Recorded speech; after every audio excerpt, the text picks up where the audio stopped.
اسلام آباد high court نے انتخابات کے بعد 14 روز میں فارم 45 اور 47 ویب سائٹ پر اپلوڈ نہ کرنے پر الیکشن کمیشن آف پاکستان کو نوٹس جاری کر کے جواب طلب کر لیا۔ اس پر ہم بات کرتے ہیں ڈان نیوز کے رپورٹر عمر مہتاب پرنی سے۔ عمر، بتائیے کہ الیکشن کمیشن کو جو نوٹس جاری کیا گیا ہے اس کا متن کیا ہے؟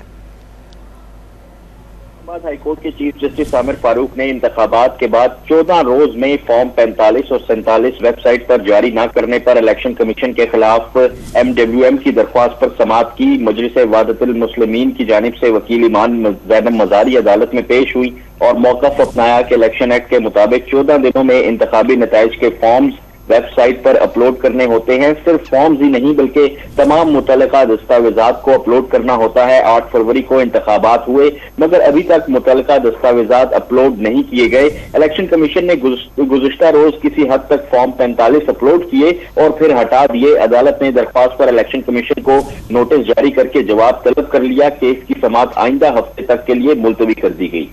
بہت شکریہ، آپ ہمیں اپڈیٹ کر رہے تھے۔